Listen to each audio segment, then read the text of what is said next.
You can see in the lower right-hand corner of your screen, our viewers can, the eye is still partially over Marco Island.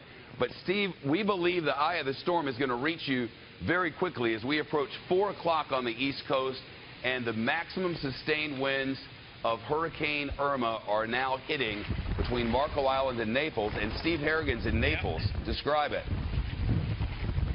There we go. Pardon my back, but no choice at this point. This wind is starting to swirl here.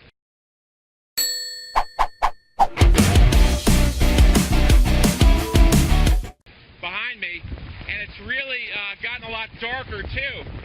And you know that cliche about hurricanes when people say they heard the sound of a train or a boom.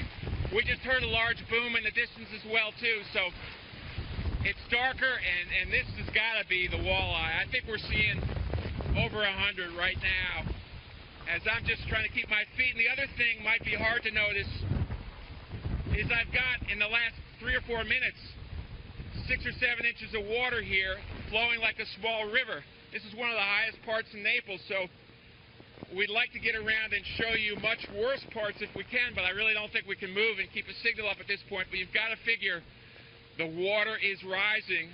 That's what you don't see, and that's the real danger here, Shepard. The water is rising, and the authorities tell us where you are, expect it to rise between 9 and 15 feet above ground level.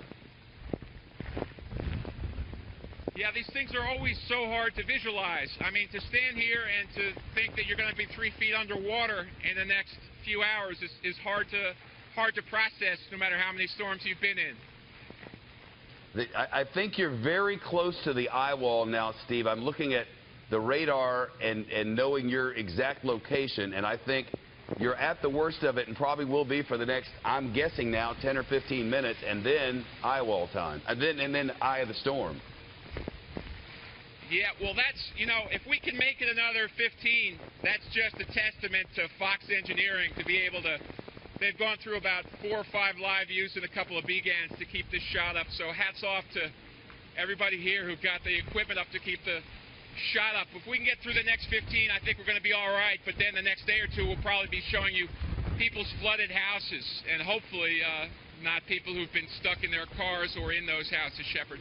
Yeah, it is a unique opportunity to be able to do this. When it came ashore this morning around 9 o'clock in the Keys, we certainly know live coverage out of that key.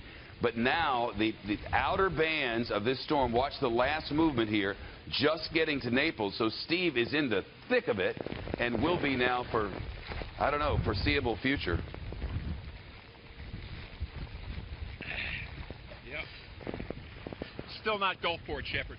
No, I understood when Katrina came ashore and wiped out the southern part of the state of Mississippi. That was another thing indeed. This storm 2 days ago was worse than that. Yeah. Well, that's what they tell us. You know, yep. Yeah, I'm just sorry for old people. I'm sorry for people on oxygen. I'm sorry for people out here who are scared. You know, we've been through them. We're not scared. I just consider it a technical challenge to try and stay up and to stand here. But I know people are hurting, and I know they're scared. And I'll tell you what, we're standing right here, and we're going to tell you what's happening throughout this as this water now gets to about 6 or 7 inches. And I can't even turn this way because it is pure gray. All the light is gone behind me, and the water is just coming sideways down this street, Shepard. We now have a wider shot, and we can see the trees. That looks unbearable, and I'm sure there are people sitting in their living rooms going, get him the hell inside. Yeah, yep. We've learned not to tell Steve what to do. Yeah. Well, whoa. Well, the trees are not snapping. I've seen branches, but not full trees. Category 4, you expect trees to be uprooted. You expect roofs to fly off, and you expect side walls to fly off. That's not happening here. We're seeing strong wind and branches snap, but we're not seeing disintegration of buildings. Yeah, Category 3, maximum 120 miles an hour. It may have gone down just a little bit from that, but we don't have that from the National Hurricane Center. You'd be the better judge, I think, than the equipment right now, Steve. I think gusts of just over 100. But, you know, thank God I'm not seeing trees uprooted, because we would take shelter then. At least not where I am. I mean, I can't speak for the entire area. I'm just in this little corner here. We do have an update as of just about 25 minutes ago from the Hurricane Center. Maximum sustained winds down to 115 miles an hour. The minimum pressure is up to 940 miles an hour, which means the thing is weakening as predicted, but not quickly enough.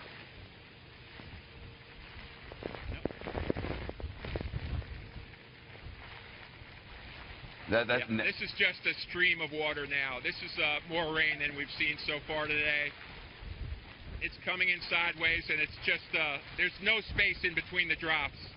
And it's a stream down this road now. This road was dry an hour ago, and now it's a stream. And I've got to figure in the coastal areas, it's going to be much worse. I would guess that's right. 115 miles an hour maximum sustained winds. That's down from 120 miles an hour in the last hour. And the update from the National Hurricane Center.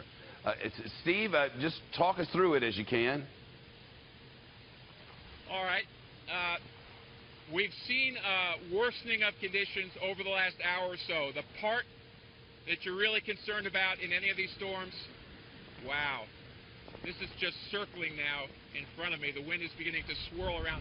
The worst part of any hurricane is the front right quadrant in the U.S., and we think that's what's been hitting the city of Naples now, a city of about 20,000 people.